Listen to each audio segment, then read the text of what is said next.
A year ago, my life had collapsed around me. I'd worked myself into exhaustion. My father died suddenly, and my relationships were in turmoil. Little did I know at the time, out of my greatest despair was to come the greatest gift.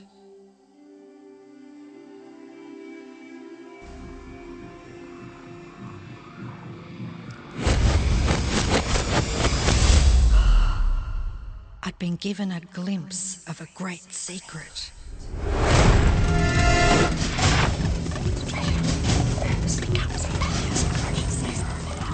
I began tracing the secret back through history.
I couldn't believe all the people who knew this.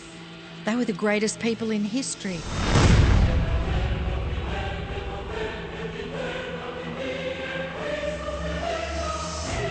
Why doesn't anyone know this?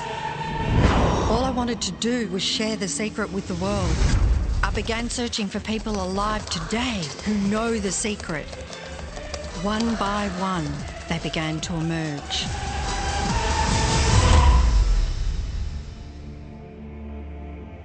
You know, this secret gives you everything you want.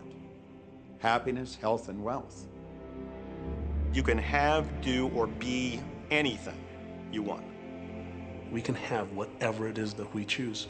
I don't care how big it is. What kind of a house do you want to live in? Do you want to be a millionaire? What kind of a business do you want to have? Do you want more success? What do you really want? I've seen many miracles take place in people's lives. Financial miracles, miracles of physical healing, mental healing, healing in relationships. All of this happened because of knowing how to apply the secret. This is the great secret of life.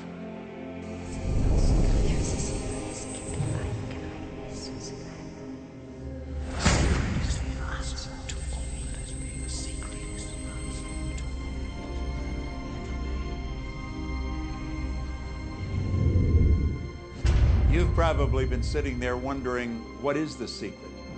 I'll tell you how I have come to understand it. We all work with one infinite power.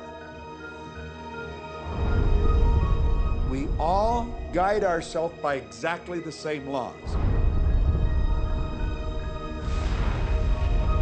The natural laws of the universe are so precise that we don't even have any difficulty building spaceships. We can send people to the moon, and we can time the landing with the precision of a fraction of a second. I don't care if you're in India, if you're in Australia, New Zealand, Stockholm, or London, or Toronto, or Montreal, or New York. We're all working with one power, one law. It's attraction. The secret is the law of attraction. Everything that's coming into your life, you are attracting into your life. And it's attracted to you by virtue of the images you're holding in your mind. It's what you're thinking. You see, whatever is going on in your mind, you are attracting to you. Now, wise people have always known that. You can go right back to the ancient Babylonians. They've always known this. It's a small, select group of people. Why do you think that 1% of the population earns around 96% of all the money that's being earned? Do you think that's an accident? It's no accident. It's designed that way. They understand something. They understand the secret. And you are being introduced to the secret. The simplest way for me to look at the law of attraction is if I think of myself as a magnet, and I know that a magnet will attract to it. Very basically put, the law of attraction says that like attracts like, but we're really talking at a level of thought. Our job as humans is to hold on to the thoughts of what we want, make it absolute clear in our minds what we want, and from that we start to invoke one of the greatest laws in the universe, and that's the law of attraction. You become what you think about most, but you also attract what you think about most. If you see it in here, you're going to hold it here. And that principle can be summed up in 3 simple words. Thoughts become things. What most people don't understand is a thought has a frequency. Every thought has a frequency. We can measure a thought. And so if you're thinking that thought over and over and over again, or if you're imagining in your mind, okay, having that brand new car, having the money that you need, building that company, finding your soulmate, if you imagine what that looks like, you're emitting that frequency on a consistent basis. Thoughts are sending out that magnetic signal that is drawing the parallel back to you. See yourself living in abundance, and you will attract it. It always works. It works every time with every person. Here's the problem. Most people are thinking about what they don't want, and they're wondering why it shows up over and over and over again. The law of attraction doesn't care whether you perceive something to be good or bad, or whether you don't want it or whether you do want it. It's responding to your thoughts. So if you're sitting there looking at a mountain of debt, feeling terrible about it, that's the signal you're putting out into the universe. Wow, I feel really bad because of all this debt I've got. You're just affirming it to yourself. You feel it on every level of your being. That's what you're going to get more of.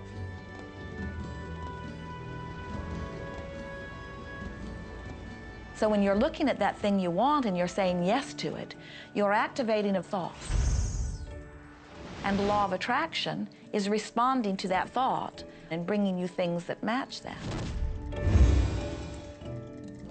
But when you are looking at something that you do not want and you shout no at it, you are actually not pushing it away.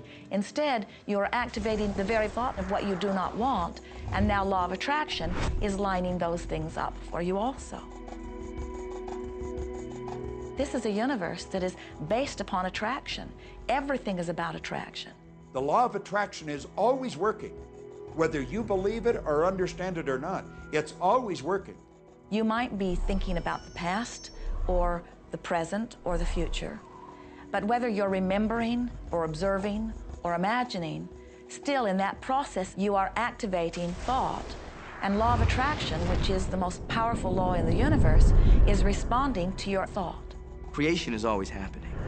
Every time an individual has a thought or a prolonged, chronic way of thinking, they're in the creation process. Something is going to manifest out of those thoughts.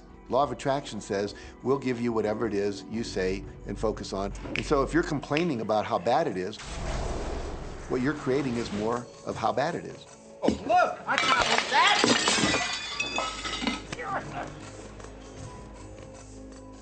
I had a student named Robert. Robert was a gay man, and he was taking an online course I have, part of which entails email access to me. And he outlined all of the grim realities of his life. In his job, all the people ganged up on him. And it was constantly stressful because of how nasty they were with him. When he walked down the street, he said every block he was accosted by homophobic people who wanted to abuse him in some way. He was wanting to become a stand-up comedian. And when he went out and did a stand-up comedy job, everybody heckled him about being gay.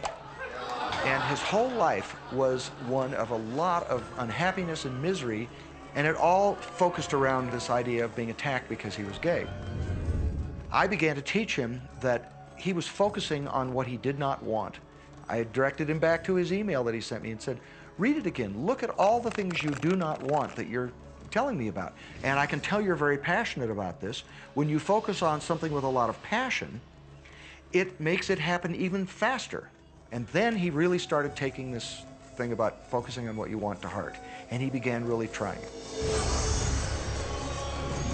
What happened within the next 6 to 8 weeks was absolutely a miracle.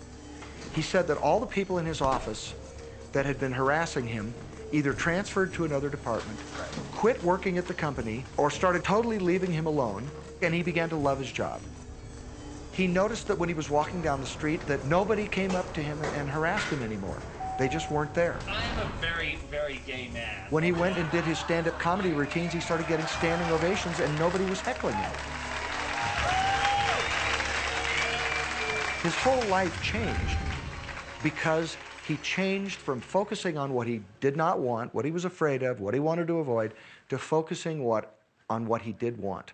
So we may be very positive in our outlook and orientation, and we tend to attract positive people and positive events and circumstances. We may be very negative in our orientation, or very angry, in which case we tend to attract negative, angry people and negative, angry circumstances. And so you end up attracting to you the predominant thoughts that you're holding in your awareness, whether those thoughts are conscious or whether they're unconscious. That's the rub. If you look very carefully when it comes to the secret and the power of our mind and the power of our intention in our daily lives, it's all around us. All we got to do is open our eyes and look. You see law of attraction evidenced in your society when you see that the one who speaks most of illness has it, when you see that the one who speaks most of prosperity has it. Law of attraction is evident everywhere around you if you are understanding what it is. It has to do with you being a magnet, attracting thought, attracting people, attracting events, attracting lifestyle. Indeed, everything that you bring into your experience, you bring because of this powerful law of attraction. I mean, I'm not talking to you from the point of view of just wishful thinking or imaginary craziness. I'm talking to you from a deeper, basic understanding. Quantum physics really begins to point to this discovery. It says that you can't have a universe without mind entering into it, that the mind is actually shaping the very thing that is being perceived. Now, if you don't understand it, doesn't mean you should reject it. You don't understand electricity, probably. First of all, no one even knows what electricity is, and yet you enjoy the benefits of it. Do you know how it works? I don't know how it works, but I do know this, that you can cook a man's dinner with electricity, and you can also cook the man. People oftentimes, when they begin to understand the great secret, become frightened of all of these negative thoughts that they have. Two things they need to be aware of. One, it has been proven now scientifically that an affirmative thought is hundreds of times more powerful than a negative thought. So that eliminates a degree of worry right there. You live in a reality where there is this buffer of time, and truly that serves you. You're really not wanting to be in an environment where your thoughts manifest immediately.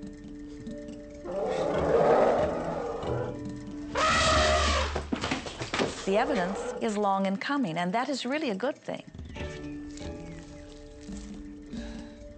So you want to become aware of your thoughts, you want to choose your thoughts carefully, and you want to have fun with this, because you are the masterpiece of your own life. You are the Michelangelo of your own life. The David that you are sculpting is you, and you do it with your thoughts.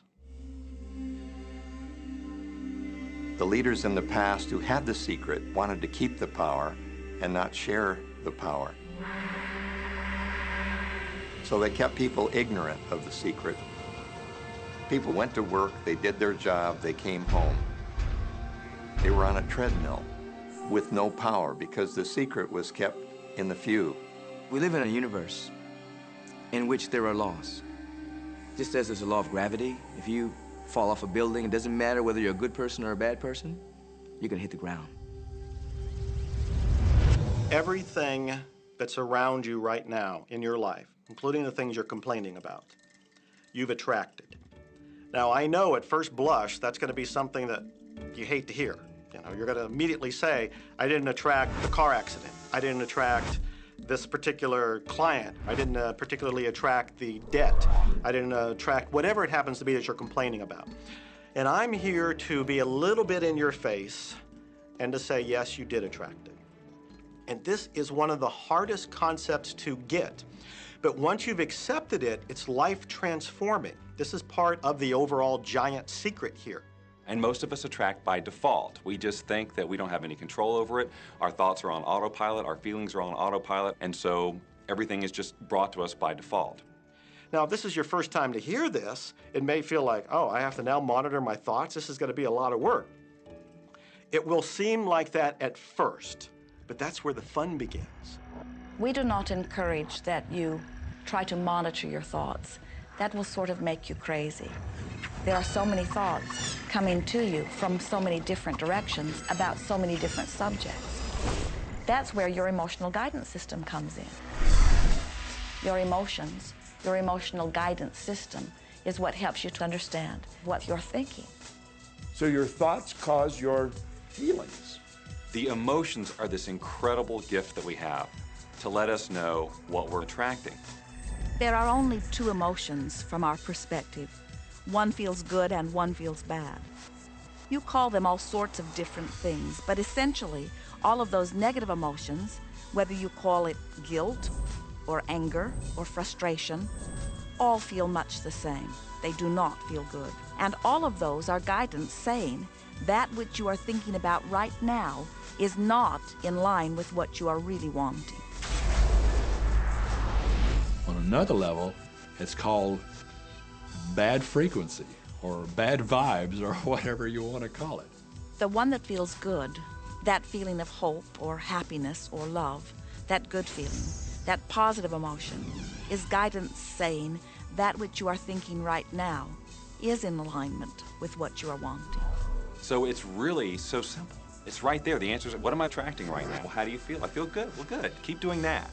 Our feelings are a feedback mechanism to us about whether we're on track or not, whether we're on course or off course. The better you feel, the more in alignment you are. The worse you feel, the more out of alignment you are.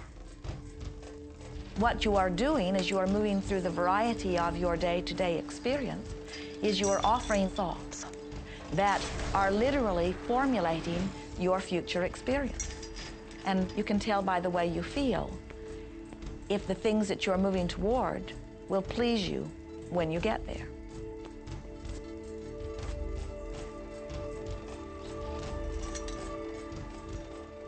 Whatever it is you are feeling is a perfect reflection of what is in the process of becoming. And you're getting exactly what you're feeling about, not so much what you're thinking about. That's why people, if they stub their toe out of bed, they tend to spiral.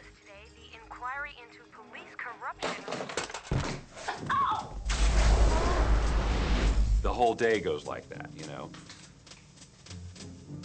They have no clue that a simple shifting of their emotions can change their entire day and life.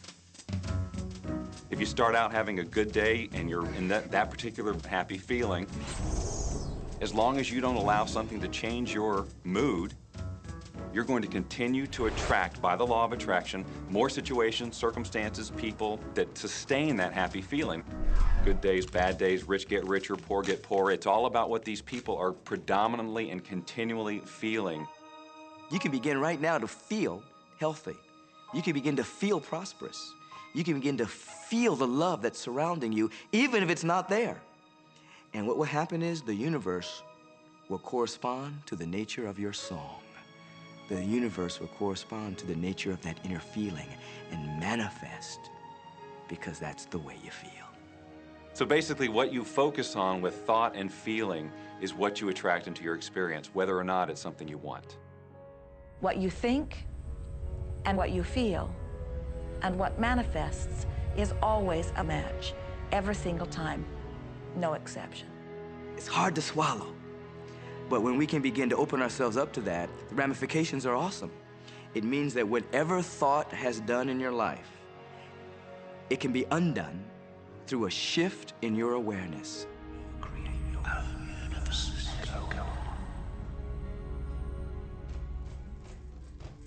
It's really important that you feel good, because this feeling good is what goes out as a signal into the universe and starts to attract more of itself to you. So the more you can feel good, the more you will attract the things that help you feel good, and it'll keep bringing you up higher and higher. When you're feeling down, do you know that you can change it like that? Put on a beautiful piece of music. Start singing. That'll change your emotion. Or think of something beautiful. Think of a baby. Maybe one you love. And dwell on it. Really keep that thought in your mind. Block everything out but that thought. I guarantee you'll start to feel good. This principle applies to your family pet, for instance, which I believe are wonderful because they put you in a great emotional state. When you feel love for your pet, that's a great state of love. It's going to bring goodness into your life. What a gift that is. And when you begin to get the hang of this, when you begin to guide your thoughts based upon the way they feel, and you begin to notice the correlation between what you're feeling and thinking and what's coming back to you, before you know it, you will know that you are the creator of your own reality. And those who are watching from a distance will stand in amazement at the perfect life you live. Since I learned the secret and started applying it to my life has truly become magical. I think the kind of life that everybody dreams of, and I live on a day-to-day basis. I live in a $4.5 million mansion. I have a wife to die for. I get to vacation in all the fabulous spots of the world. I've climbed mountains, I've explored, I've been on safaris. And all of this happens and continues to happen because of knowing how to apply the secret.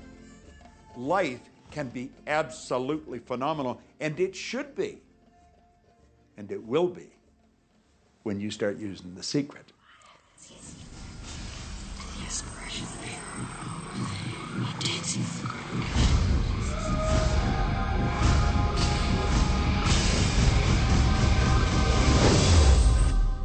Well, a lot of people ask me what their job is in the creative process and what the job of the universe is. So let's look at that for a moment. Let's use this metaphor. If you think about Aladdin and his lamp, you've probably heard of that one. I mean, Aladdin picks up the lamp and he dusts it off, and out pops the genie.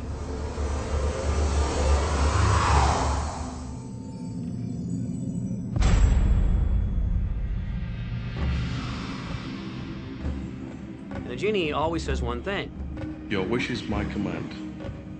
If you trace the story back to its origins, you know, we now think that there's 3 wishes, but if you trace the story back to its origins, there's absolutely no limit whatsoever to the wishes. Think about that one.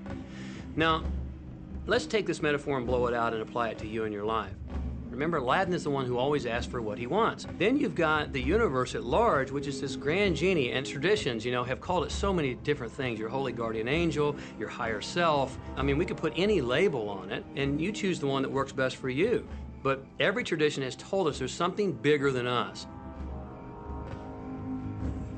And the genie always says one thing. Your wish is my command.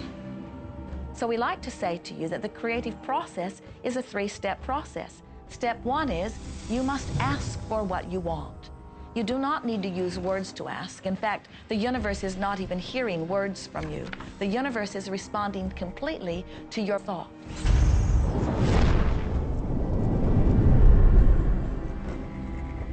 What do you really want? Sit down and write it out on a piece of paper. Write it in the present tense. You might begin by writing, I am so happy and grateful now that, and then explain how you want your life to be in every area. And this is really fun. This is like having the universe as your catalog, and you flip through it and you go, well, I'd like to have this experience, and I'd like to have that product, and I'd like to have a person like that. It is you just placing your order with the universe. It's really that easy. The second step is answer, an answer to what you're asking. And that is not your work in your physical form. The universe will do that step for you. All of the universal forces are responding to the thoughts that you have set into motion. Your wish is my command. And the universe will start to rearrange itself to make it happen for you. Most of us have never allowed ourselves to want what we truly want because we can't see how it's going to manifest. If you do just a little research, it is going to become evident to you that anyone that ever accomplished anything did not know how they were going to do it. They only knew they were going to do it. You don't need to know how it's going to come about. You don't need to know how the universe will rearrange itself. You don't know how. It'll be shown to you. You will attract the way. So then our friends say, something must be going terribly wrong because I know I am asking, so where's my stuff? And we say, you are asking. You are completing step one. You can't help but do that. The universe is answering every time, no exception. But there is another step that you must understand, and it is called step 3, which is the receiving step, which means you must bring yourself into alignment with what you're asking for. When you're in alignment with what you want, you feel wonderful. That's what enthusiasm is. That's what joy is. That's what appreciation is. That's what that feeling of passion is. But when you are feeling despair or fear or anger, those are strong indicators that you are not right now in alignment with what you're asking for.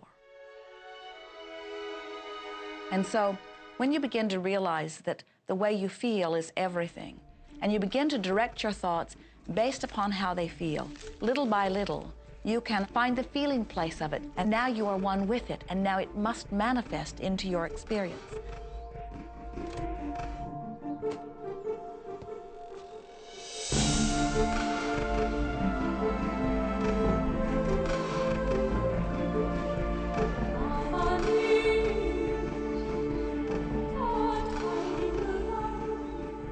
And when you turn that fantasy into a fact, you're in the position to build bigger and better fantasies. And that, my friend, is the creative process. So the law of attraction, the study and practice of the law of attraction is just figuring out what will help you generate the feelings of having it now. Go test drive that car. Go shop for that home. Get in the house. Do whatever you have to do to generate the feelings of having it now and remember them. Whatever you can do to do that will help you to literally attract it. It could be you wake up and it's just there, it's manifest. Or you might get some inspired idea of some action to take. You certainly shouldn't be going, well, I could do it this way, but man, I would hate that, because you're not on the right track if that's the case. Action will sometimes be required, but if you're really doing it in line with what the universe is trying to deliver, it's going to feel joyous, you're going to feel so alive, time will just stop, you could do it all day. The universe likes speed. Don't delay, don't second guess, don't doubt. When the opportunity's there, when the impulse is there, when the intuitive nudge from within is there, act. That's your job, and that's all you have to do. You will attract everything that you require. If it's money you need, you'll attract it. If it's people you need, you'll attract it. If it's a certain book you need, you'll attract it. You've got to pay attention to what you're attracted to. Because as you hold images of what you want, you're going to be attracted to things and they're going to be attracted to you.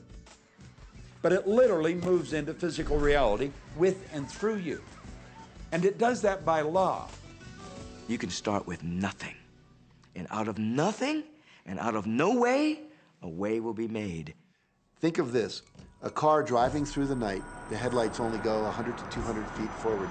And you can make it all the way from California to New York, driving through the dark, because all you have to see is the next 200 feet.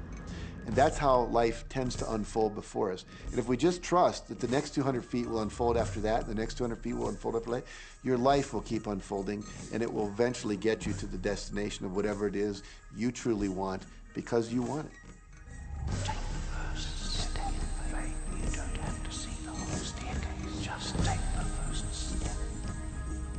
Well, another thing people wonder about is how long is this going to take? How long will it take to manifest the car, the relationship, the money, whatever it happens to be?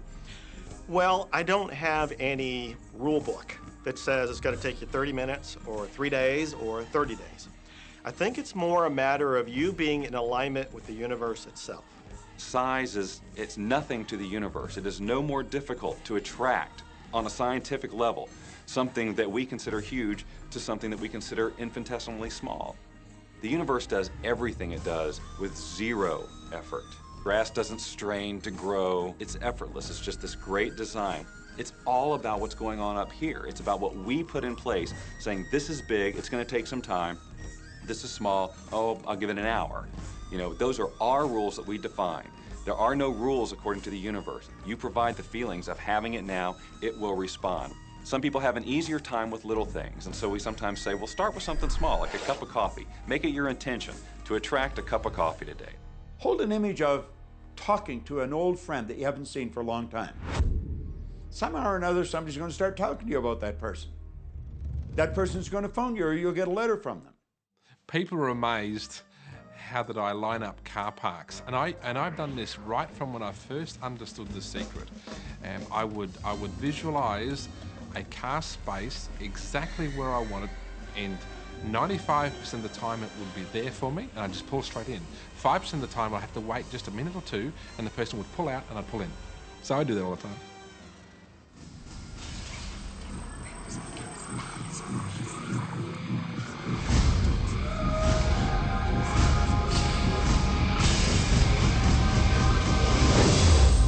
A lot of people feel stuck or in prison or confined by their current circumstances. And I'm trying to point out that whatever your circumstances right now, that is only your current reality.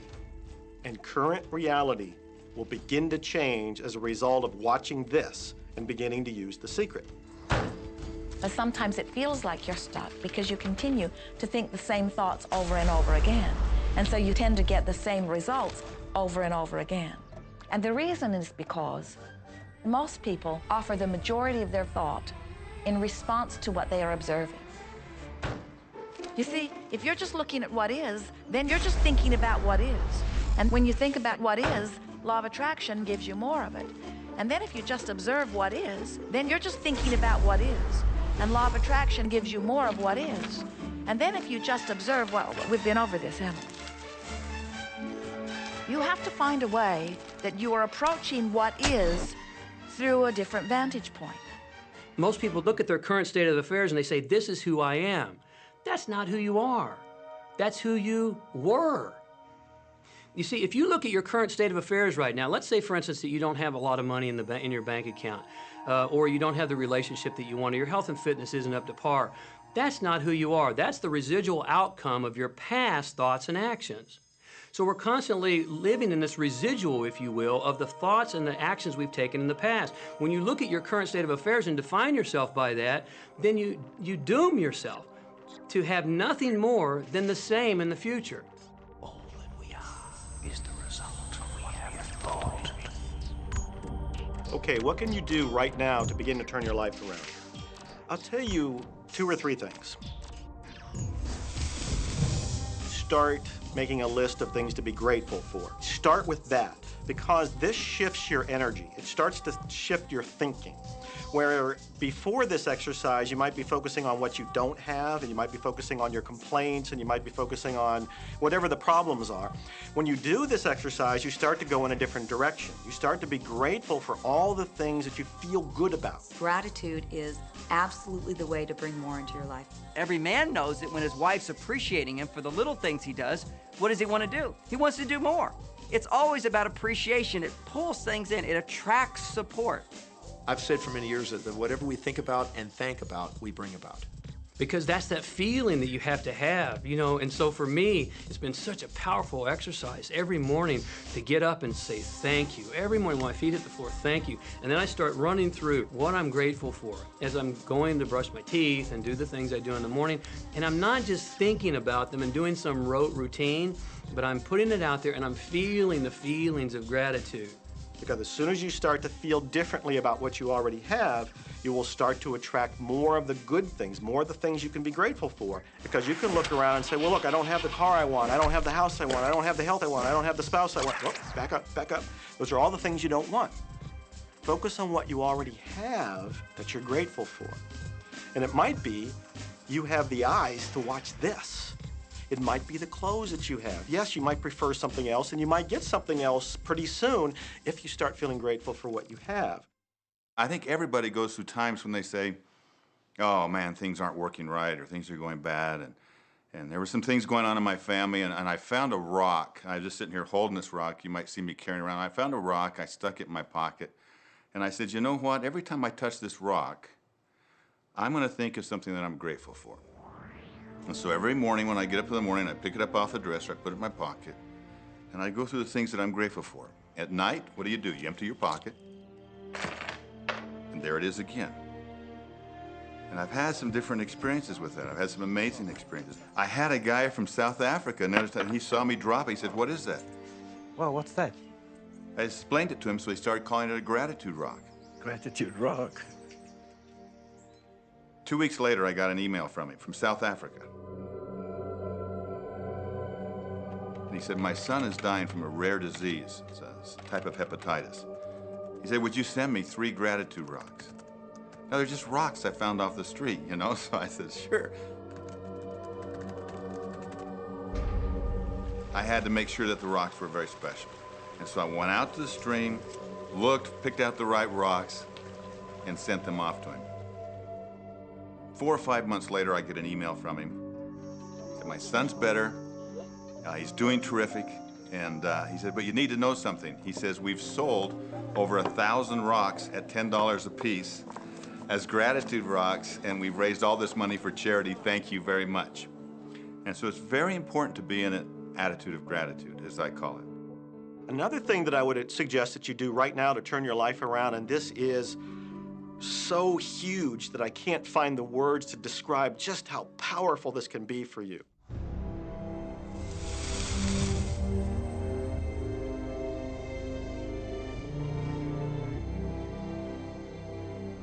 I took the visualization process from the Apollo program and instituted it during the 1980s and 90s into the Olympic program. And it was called visual motor rehearsal. When you visualize, then you materialize. And the interesting thing about the mind is we took Olympic athletes and then hooked them up to sophisticated biofeedback equipment and had them run their event only in their mind. Incredibly, the same muscles fired in the same sequence when they were running the race in their mind as when they were running it on the track. How could this be? Because the mind can't distinguish whether you're really doing it or whether it's just a practice. I think if you've been there in the mind, you'll go there in the body. When you're visualizing, when you've got that picture playing out in your mind, always and only dwell upon the end result.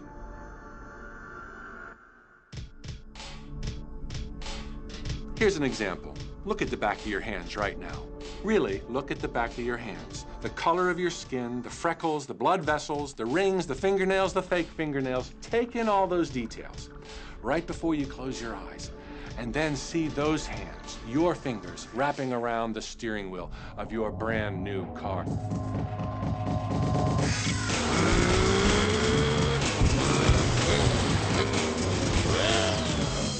This is such a holographic experience, so real in this moment, that you don't even feel like you need the car because it feels like you already have it. It's the feeling that really creates the attraction, not just the picture or the thought. And I think for a lot of people, they think, well, if I think positive thoughts, or if I visualize having what I want, that'll be enough. But if you're doing that and still not feeling abundant or feeling, loving and joyful, then it doesn't, from my mind, really create the power of the attraction. This is where the secret actually moves into action. You put yourself in the feeling place of really being in that car, not, oh, I wish I could get that car, or someday I'll have that car, because that's a very definite feeling associated with that. It's not in the now, it's not, you know, it's in the future. If you stay in that feeling, it will always be in the future. Feel the joy, feel the happiness, no matter how silly it seems in that dark and quiet room, and you're going, woohoo, do it. A lot of people will say, you know, come on, do I have to do that? How bad do you want change?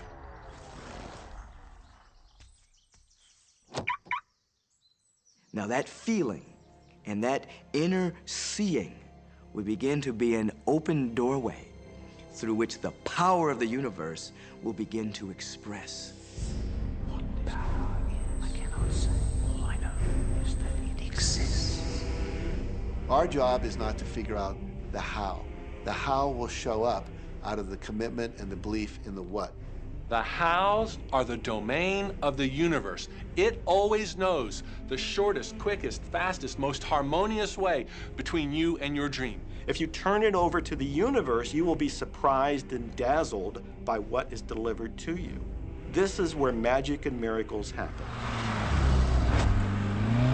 Well, I would say you want to do this virtually daily, but my disclaimer is this should never be a chore. What's really bottom line importance here to the whole secret is feeling good. You want to feel exhilarated by this whole process. You want to be high, happy, in tune as much as possible. The only difference between people who really are living this way and people who aren't, living in the magic of life, is that the people who are living in the magic of life have habituated ways of being. They have habituated this process, and magic happens with them wherever they go, because they remember it and they do it all the time, not as a one-time event. People hold that for a while, and they're really a champion at it. And they say, you know what, I'm fired up, I saw this in my life, and yet, you know, results aren't showing, and beneath the surface, it's just about ready to break through. And someone will look at the surface results and go, this stuff doesn't work. And you know what? The universe says, your wish is my command. And it goes down. You know, knowing the law of attraction, I wanted to really put it to use and to see if it was, you know, what would happen. And in 1995, I started to create something called a vision board, where I take something that I would want to achieve, or something that I want to attract, like a car or a watch or the soulmate of my dreams, and I'd put a picture of what I wanted up on this board called the vision board. And every day I would sit in my office and I would look up at this board and I would start to visualize. I would really get into the state of having already acquired it. And I was getting ready to move as we put all the furniture, all the boxes put into storage. And I made 3 different moves over a period of 5 years. And then I ended up in California and bought this house, renovated it for a year, and then had all the stuff brought from my former home 5 years earlier. One morning, about 7:30 in the morning, my son comes into my office, and one of the boxes that was sealed for 5 years was right at the doorstep. And my son, Keenan, was sitting on the box, banging away at the box, and I said, sweetheart, will you please stop? I mean, I'm doing some work here. And he says, what's in the boxes, Daddy? And I said, well, honey, those are my vision boards. What's a vision board? I said, well, it's where I put all my goals up. I cut them out and I put all my goals up as something that I want to achieve in my life. And of course, at 5.5 years old, he didn't understand it. So I said, sweetie, let me just show you, because that'll be the easiest way to do it. And so I cut the box open. And when I pulled up the vision boards, there was a picture on there of a home that I was visualizing 5 years earlier. And what was shocking to me was we were living in that house, not a house like it. I had bought my dream home, renovated it, and didn't even know it.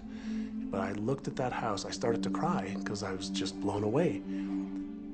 Why are you crying? Honey, I finally understand how the law of attraction works. I finally understand the power of visualization. I finally understand everything that I've read, everything that I've worked with my whole life, the way I've built companies.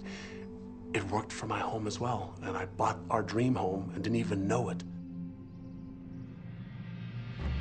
It is the preview of life's attraction. Decide what you want. Believe you can have it. Believe you deserve it. And believe it's possible for you. And then close your eyes every day for several minutes and visualize having what you already want and feeling the feelings of already having it. Come out of that and focus on what you're grateful for already. and really enjoy it, okay? And then go into your day and release it to the universe and trust that the universe will figure out how to manifest it.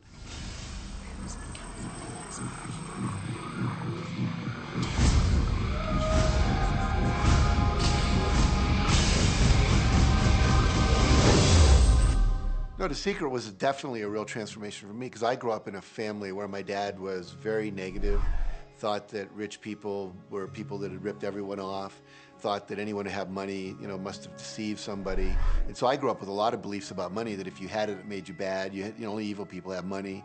And, you know, money doesn't grow on trees. That was a big one. Who do you think I am, Rockefeller? That was one of his favorite phrases. So I grew up truly believing that life was difficult, that it was hard, you had to struggle. And it was only when I met W. Clement Stone that I literally began to shift my life. Whatever the mind of man can conceive, achieve. When I was working with Stone, he said, I want you to set a goal that's so big that if you achieved it, it would blow your mind. And you would know it's only because of what I've taught you that you would have achieved this goal. Well, at the time, I was making about $8,000 a year. And for some reason, I wanted something that was really measurable. So I said, I want to make $100,000 in a year. And I had no idea how that could do that. I saw no strategy, no possibility, but I just said, I'm going to declare that, I'm going to believe it, I'm going to act as if it's true, and release it. And so I did that. And one of the things he taught me was every day to close your eyes and visualize the goal as if it's already achieved. And I had actually made a $100,000 bill that I put on the ceiling. So the first thing I'd see when I woke up, I'd look up and there it was. It would remind me that this was my intention. And then I would close my eyes and visualize having this $100,000 a year lifestyle. And interestingly enough, nothing major happened for about 30 days. You know, I didn't have any great breakthrough ideas. No one was offering me more money. And all of a sudden, I was in the shower. It was about 4 weeks into it, and I had a $100,000 idea. It just came right into my head. I had a book I had written, and I said, if I could sell 400,000 copies of my book at a quarter each, that'd be $100,000. Now, the book was there, but I never had this thought. And one of the secrets, I think, is that when you have inspired thought, you have to trust it, and you have to act on it. Now, I didn't know how to do that. I didn't know how I was going to sell 400,000 copies. We'd never done that. And then I saw the National Enquirer at the supermarket. I had seen that millions of times, and it was just background. And all of a sudden, it jumped out of me as foreground, and I thought, wow, if readers knew about my book, certainly 400,000 people would go out and buy it. And about 6 weeks later, I gave a talk at Hunter College in New York to 600 teachers, and this lady comes up at the end and she says, that was a great talk. I'd like to interview you. Let me give you my card. And I said, who do you write for? I'm a freelancer, but I sell most of my stuff to the National Enquirer. You know, and I had this little theme from the Twilight Zone went off in my head. Na, na, na, na, na, na, na. Like, whoa, this stuff's really working. So that article came out, and our book sales started to take off. But the point I want to make is that I was attracting into my life all these different events, including this person. And to make a long story short, I did not make $100,000 that year. We made $92,327. But do you think we were like depressed and going, this doesn't work? No, we were going, whoa, this is amazing. And so my wife said to me, wow, if it works for 100,000, you think it'd work for $1 million? And I said, I don't know, I think so, let's try it. My publisher actually wrote me a check as a royalty check for our first Chicken Soup for the Soul book. And he actually put a smiley face in his signature because it was the first $1 million check he'd ever written. And so I know from my own experience, because I wanted to test it, does this secret really work? And when we put it to the test, it absolutely worked. And now I live my life from that every single day. Well, I can just imagine what a lot of people that are watching this are thinking. And that is, how can I attract more money into my life? How can I get more of the green stuff? How can I get more wealth and prosperity? How can I, when I love my job, deal with the credit card debt that I have? And the realization that maybe there's a ceiling on the money that can come in because it's coming to me through my job. How can I bring in more? Intend it. This goes back to one of the things we've been talking about throughout the whole secret. Your job is to declare what you would like to have from the catalog of the universe. Well, if cash is one of them, say how much you would like to have. I would like to have $25,000 unexpected income within the next 30 days. or whatever it happens to be. It should be believable for you. Most people have a goal of getting out of debt. That'll keep you in debt forever. Whatever you're thinking about, you will attract. You'll say, but it's get out of debt. I don't care if it's get out or get in. If you're thinking debt, you're attracting debt. Set up an automatic debt repayment program and then start to focus on prosperity. So many times people say to me, well, I'd like to double my income in the next year. But then you look at their actions and they're not doing the things that are going to make that happen. And they'll turn right around and go, well, I can't afford that. Okay, guess what? Your wish is my command. As you are fussing about not having enough money, as you are talking to your friend about not having enough money, as you are feeling unhappy about not having enough money, you're actually activating within yourself or continuing the activation of a thought that is very different from the desire that you have launched. What it just comes down to is you just can't want more money and focus upon not enough. When I first understood The Secret, I was getting bills. Every day I'd get a bunch of bills in the mail. And I thought, how do I turn this around? The law of attraction states that what you focus on, you will get. So I got a bank statement. I whited out the total and I put a new total in there. I put exactly how much I wanted to see in the bank. So I thought, what if I just visualize checks coming in the mail? So I just visualize a bunch of checks coming in the mail. Within just 1 month, things started to change. And it is amazing. Today, I just get checks in the mail. I get a few bills, but I get more checks than bills. I grew up on you have to work hard for money, you have to work hard for money. And so I replaced that with money comes easily and frequently. Now, in the beginning, it feels like a lie, right? There was a part of your brain that will say, oh, you liar, it's hard. So you have to know it's this little tennis match that will go on for a while. When it comes to creating wealth, wealth is a mindset. It's all about how you think. I'd say 80% of my coaching that I do one-on-one with folks is about their psychology and the way they think. And I know when people are listening, they say, oh, well, you can do it, I can't. Every person has the capability to change the way they're in a relationship and conversation with money. I find so many people who maybe make a tremendous amount of money, but their relationships stink. That's a technical term, by the way. And that's not wealth. It really isn't. You can go after the money and you might get rich, but it doesn't guarantee you'll be wealthy. I'm not suggesting that money isn't a part of wealth. It absolutely is, but it's only a part. And then I meet a lot of people who are quote unquote spiritual, but they're sick and broke all the time. That's not wealth either. Life is meant to be abundant in all areas. Many people in Western culture are striving for success. They want to have the home, they want their business to work, they want all of these things. But what I found in my research is that having those things certainly doesn't guarantee what we really want, which is happiness. And that's when all those outer things come. They don't come from going after them first to get happiness. It's backwards. You go for the sense of inner joy, of inner peace, of inner vision first, and then all the other things from the outside appear.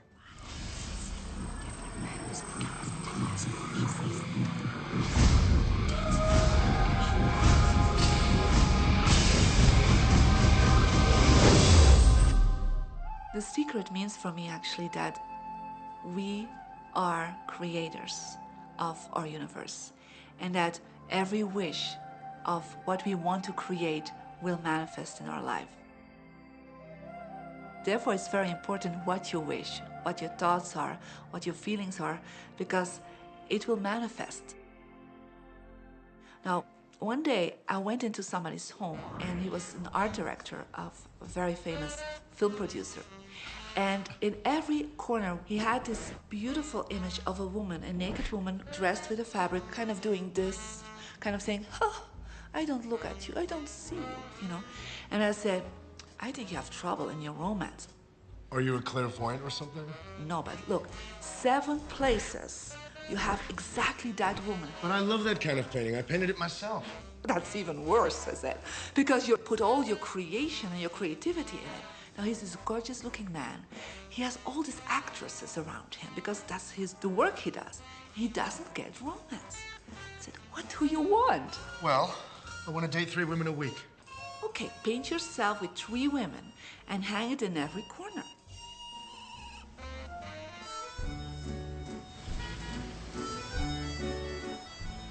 6 months later, I see him in Europe and said, how is your love life? Great. They just call me. They all want to date me. Because that's your wish. Now I have like 3 dates a week. They're fighting over me. Good on you. But I really want to stabilize a little bit. I want marriage, and I want romance. Well, paint it, okay? So he painted a beautiful romantic relationship. And a year later, he got married and is very happy. Because he put another wish out. But he wished it in himself for years, but it did not happen. Because his wish could not manifest because the outer level of himself, his house, was just contradicting himself all the time. So if you know this knowledge, you should start playing with it. Inside relationships, it's important to first understand who's coming into the relationship. And I don't mean about your partner, I mean about you. How can you ever expect anyone else to enjoy your company if you don't enjoy your own company? And so, again, the law of attraction or the secret is about bringing that into your life, and you've got to get really, really clear. Here's the question I would ask you to consider. Do you treat yourself the way that you want other people to treat you? Solution for you. Don't like, now you owe me and you need to give me more. Instead, give more to yourself. Take time off to give to yourself, in a sense, to fill yourself up to fullness, to where now you can overflow in giving. I got into many relationships expecting my partner to show me my beauty. I needed to see him showing me my beauty because I didn't feel beautiful. Because when I was growing up, my sheroes were Charlie's Angels, or the Bionic Woman, Wonder Woman. And though they were wonderful women, none of them looked like me. It wasn't until I stopped and I fell in love with Lisa, full lips, round hips, mocha skin, afro, that the rest of the world began to fall in love with Lisa. There's something so magnificent about you. I have been studying me for 44 years. I want to kiss myself because you're going to get to love yourself. I'm not talking about conceit. I'm talking about a healthy respect for yourself. And as you love yourself, you'll love others.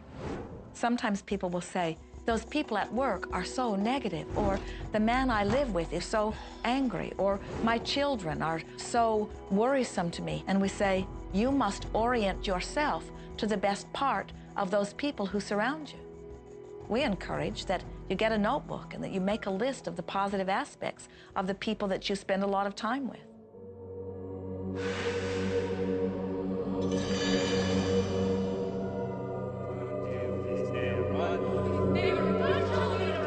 There could be someone that you have a terrible experience with, a terrible relationship with.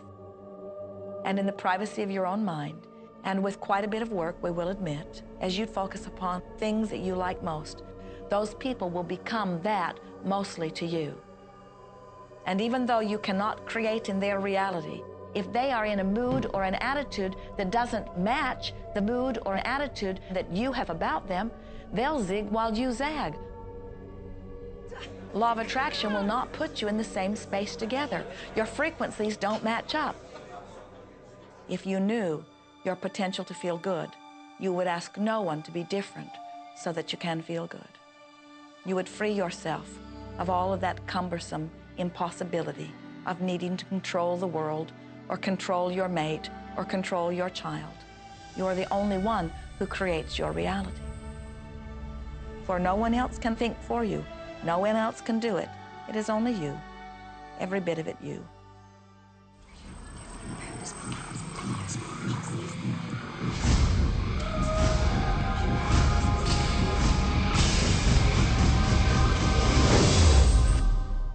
It's important to recognize that our body is really the product of our thoughts. We're beginning to understand in medical science the degree to which the nature of thoughts and emotions actually determines the physical substance and structure and function of our bodies. We've known in the healing arts of a placebo effect.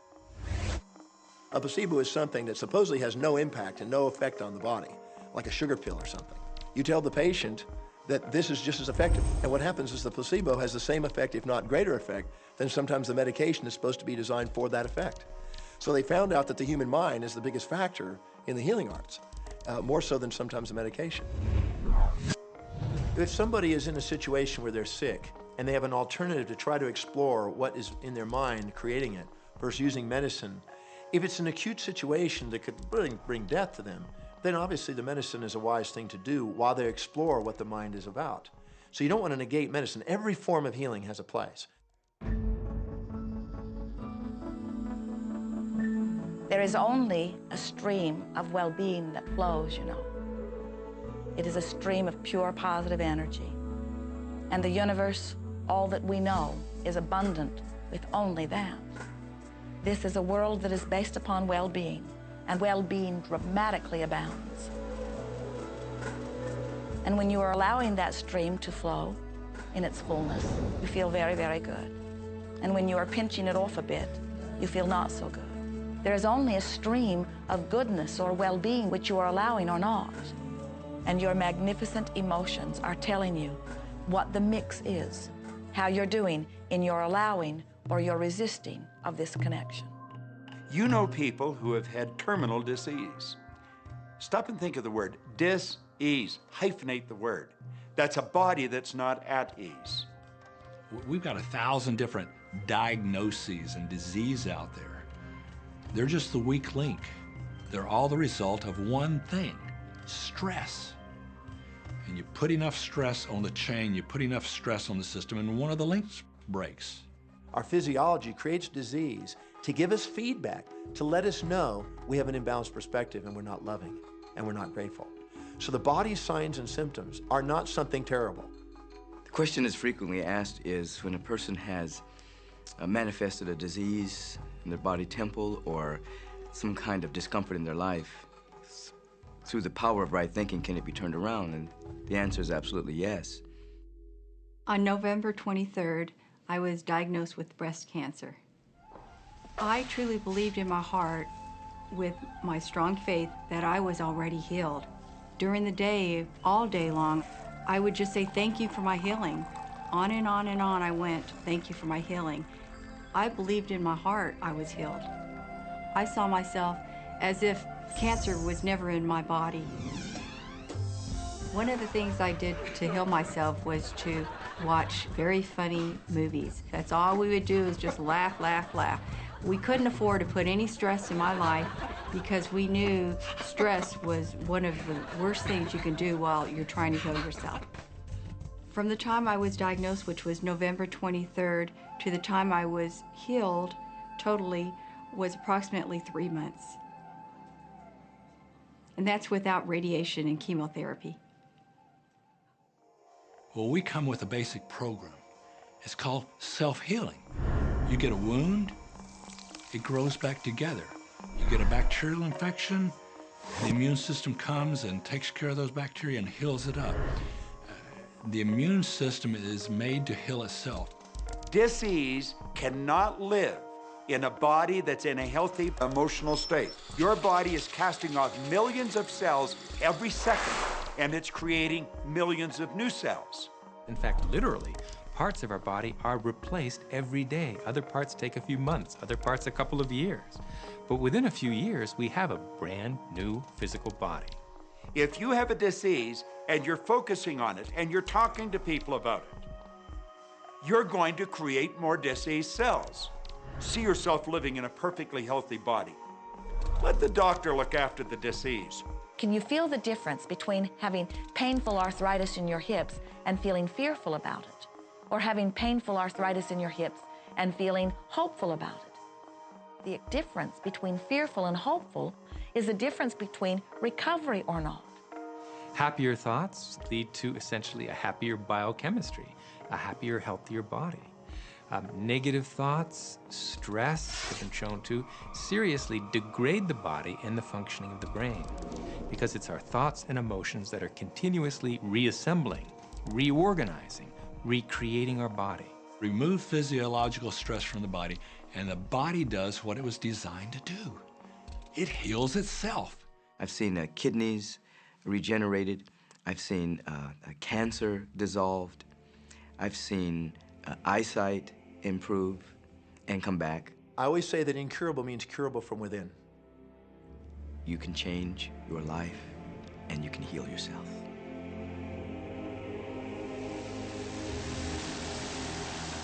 Well, my story begins on March 10, 1981. It really changed my whole life. It was a day I'll never forget. I crashed an airplane.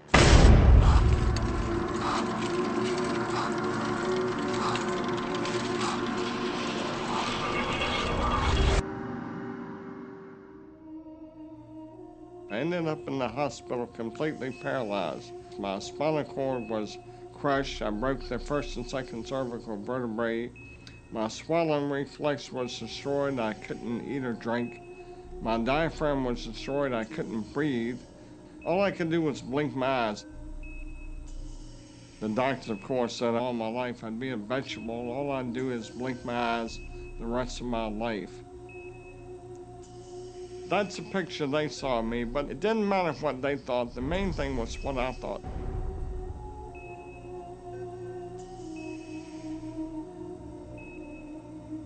I pictured myself being a normal person again, walking out of that hospital. The only thing I had to work with in the hospital was my mind. As long as you have your mind, you can put things back together again. I was hooked to a respirator, and they said I'd never breathe on my own again because my diaphragm was destroyed. But this little voice kept saying to me, breathe deep, breathe deep.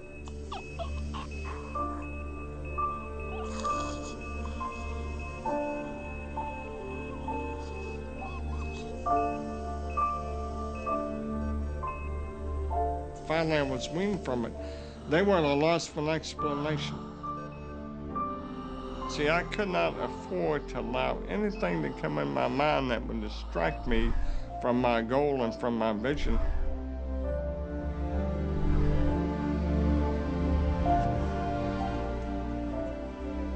Well, I set a goal to walk out of the hospital on Christmas. That was my goal.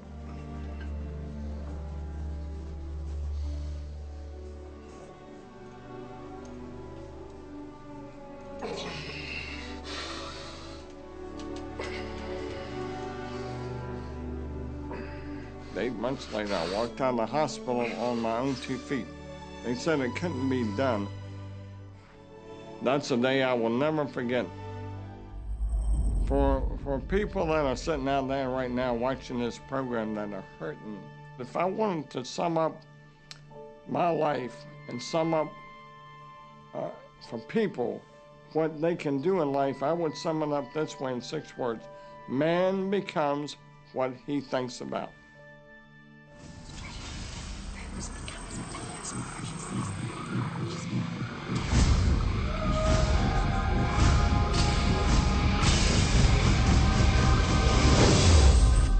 We notice that there are so many people who are living life in a very conditional way. They look out and they see things that are wonderful and they say, yes, we want more of those. We would vote for that. We would support that with our time and energy and money.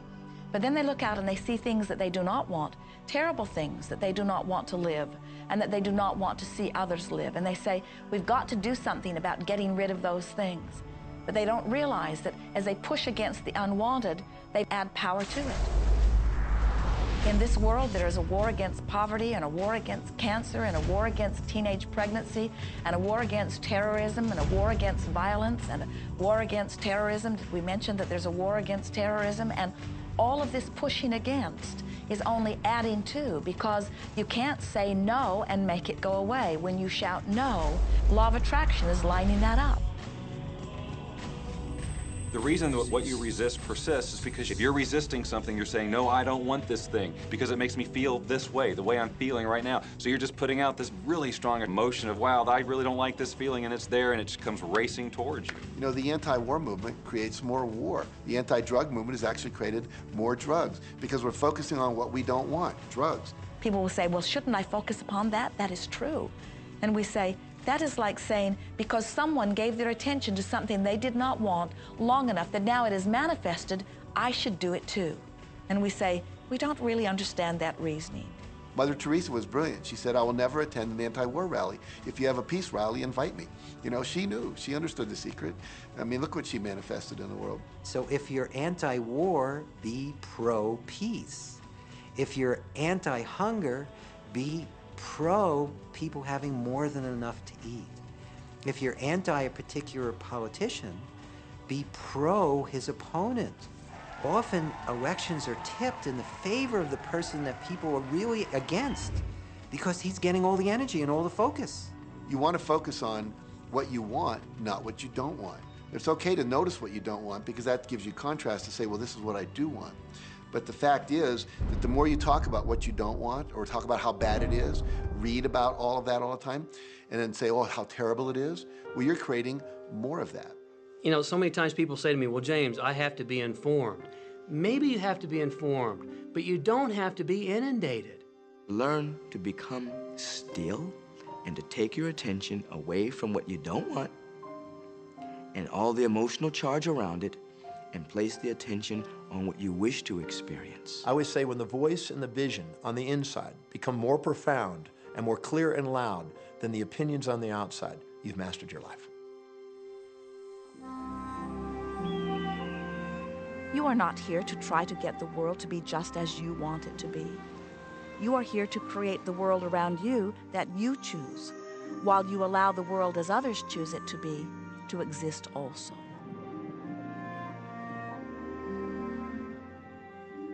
One of the questions I get almost all the time, and it's probably on somebody's mind right now if it's not on yours, and that's the idea that, well, if everybody uses The Secret and they all treat the universe like a catalog, aren't we going to run out of stuff? Won't everybody just make a run for it and bust the bank? What's beautiful about the teaching of the Great Secret is that there's more than enough to go around for everyone. There is a lie that acts like a virus within the mind of humanity. And that lie is there's not enough good to go around. There's lack, and there's limitation, and there's just not enough. That lie has people living in fear, greed, stinginess, and those thoughts of fear, greed, stinginess, and lack become their experience. So the world has taken a nightmare pill. Now, the truth is, there's more than enough good to go around. There's more than enough creative ideas. There's more than enough power. There's more than enough love. There's more than enough joy. All of this begins to come through a mind that is aware of its own infinite nature. Every great teacher who's ever walked the planet has told us that life was meant to be abundant. And so just when we think that resources are dwindling, we find new resources to achieve the same things. And so even though we say we have lack, it's because we don't open up our vision and see all of what's around us. You know, when everybody starts to live from their heart and go for what they want, they don't go for the same things. That's the beauty of this. We don't all want BMWs. We don't all want the same person. We don't all want the same experiences. We don't all want the same clothing. We don't all want fill in the blank. There's enough for everyone. If you believe it, if you can see it, if you act from it, it will show up for you. That's the truth. So let the variety of your reality thrill you as you get to choose from among it those things that you're wanting. And when you see something that you want in your experience, think about it. Find the feeling place of it. Get inside of it. Talk about it and write it down. Write a script about it. Make it your reality by becoming a match to it. And when you see those things that you're not wanting in your experience, do not talk about them. Don't write about them. Don't join groups that worry about them. Don't push against them. Do your best to ignore them. Remove your attention from the things that you do not want while you give your undivided attention to the things that you do want. Most of the leaders in the past missed the great part of the secret, which is empowering and sharing with others. This is the best time to have ever been alive in history.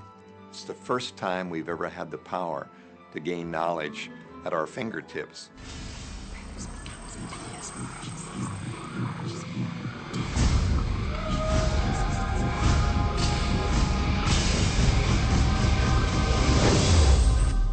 When we look around us, even at our own bodies, what we see is the tip of the iceberg.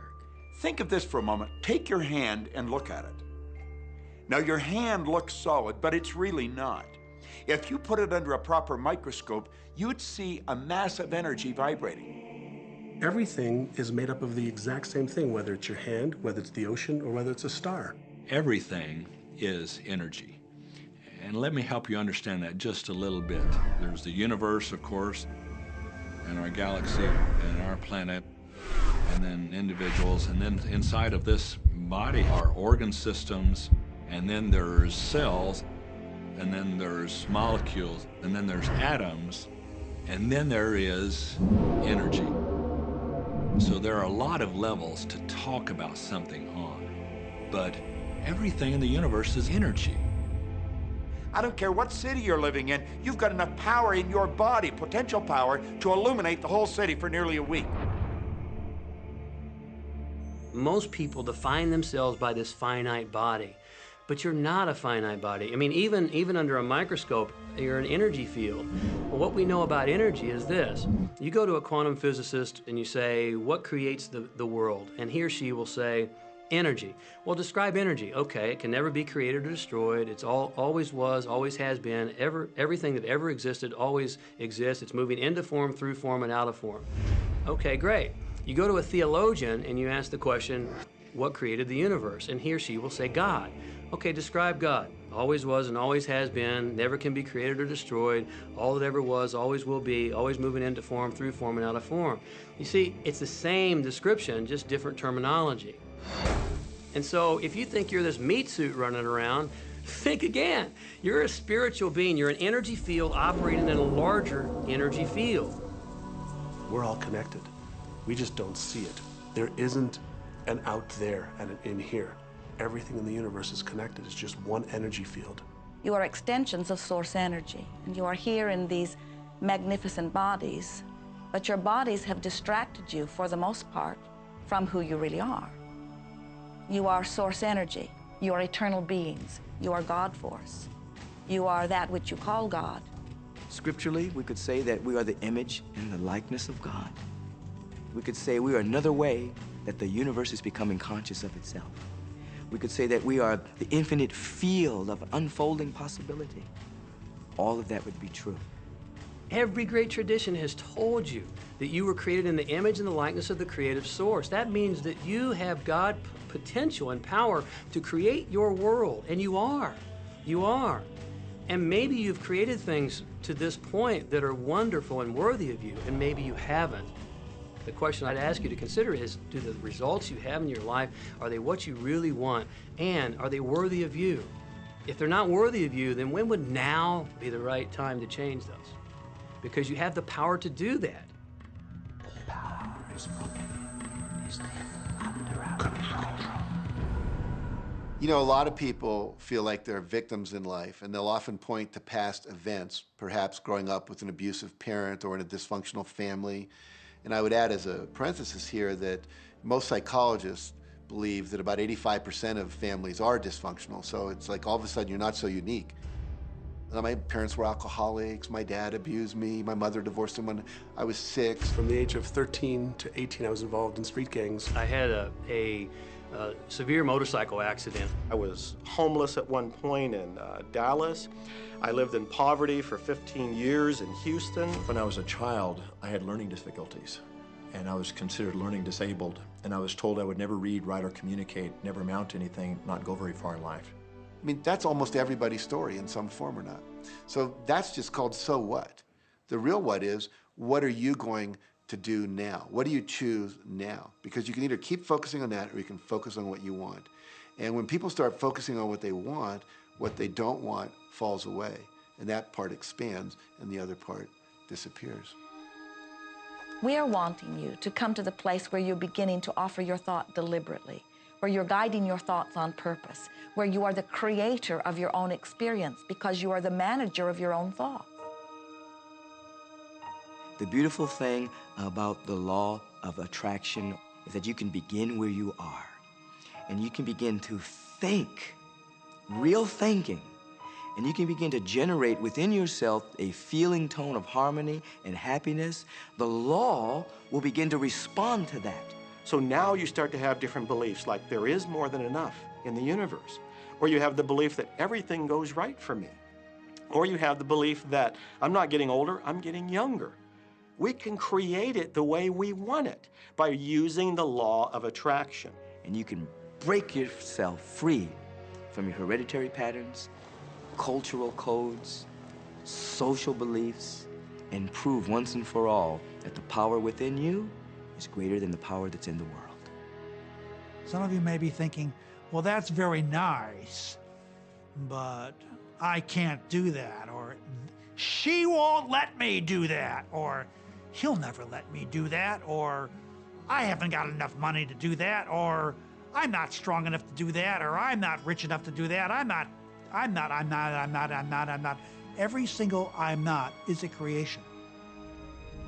Whether you can or you can't, you are right. Are there any limits to this? Absolutely not. We are unlimited beings. We have no ceiling. The capabilities and the talents and the gifts and the power that is within every single individual on this planet is unlimited.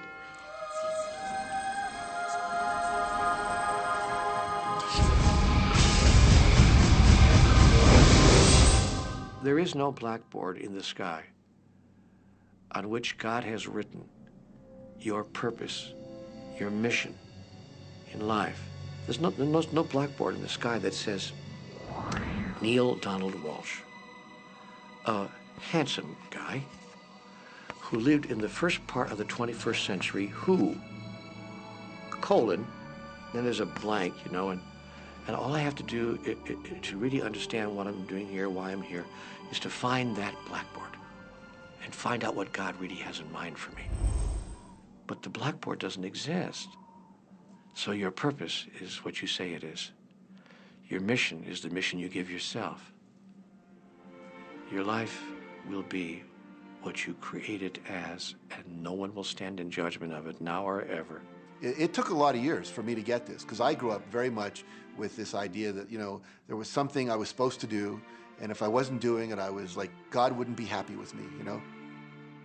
When I really got that my primary aim was to feel and experience joy, then I began to do only those things which brought me joy. We have a saying, you know, if it ain't fun, don't do it, you know? Joy, love, freedom, happiness, laughter.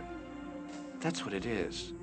And if you've just experienced joy sitting there and meditating for an hour, by golly, do that. If you experience joy eating a salami sandwich, then do that. When I pet my cat, I'm in a state of joy. When I walk in nature, I'm in a state of joy. So I want to constantly put myself in that state. And when I do that, then all I have to do is have the intention of what I want, and what I want manifest. So inner happiness actually is the fuel of success. Anything that makes you feel good is always going to be drawing in more. You are listening to this right now. It's you that drew this into your life. It's your choice whether you want to take it and utilize it. If it feels good, if it doesn't feel good, then you know, let it go. Find something that feels good, that resonates with your heart.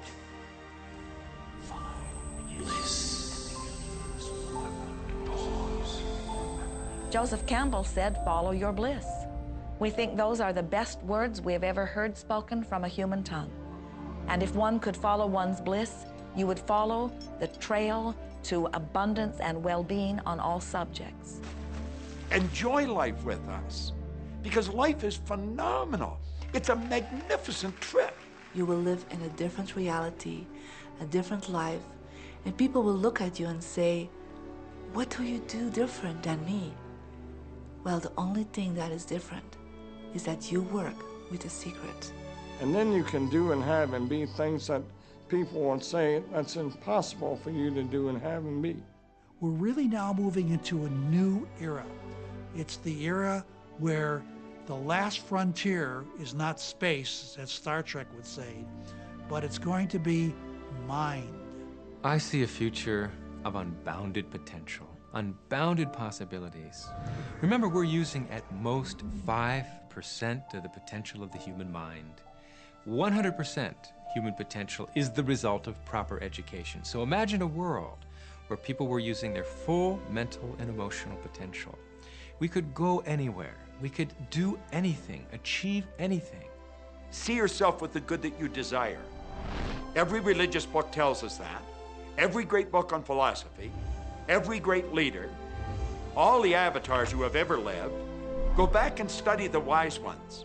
Many of them have been presented to you in this program. You know what? They all understood one thing. They understood the secret.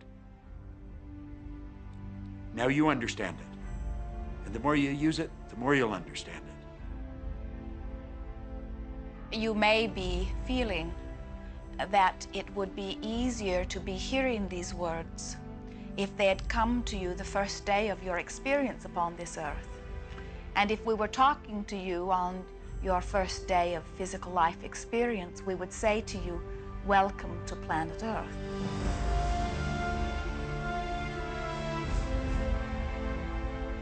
There is nothing that you cannot be or do or have. You are a magnificent creator, and you are here by your powerful and deliberate wanting to be here.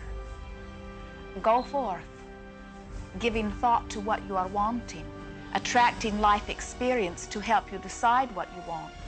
And once you have decided, giving thought only unto that.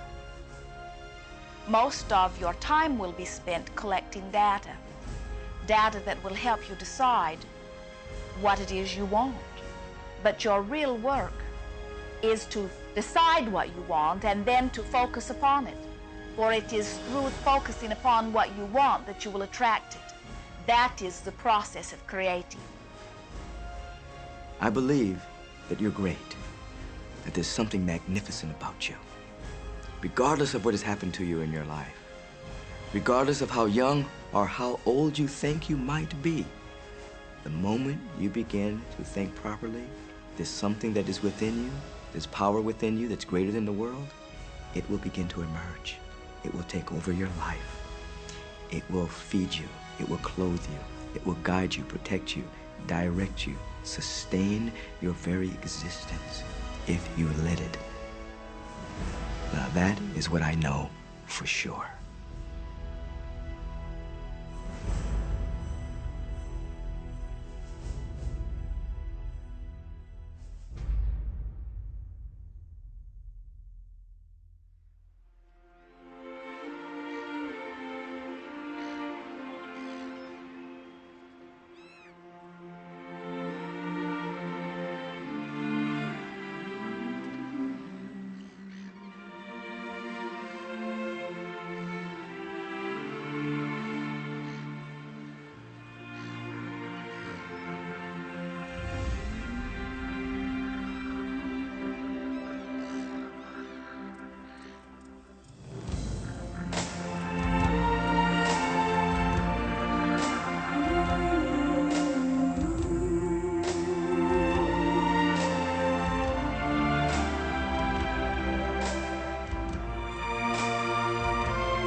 About this.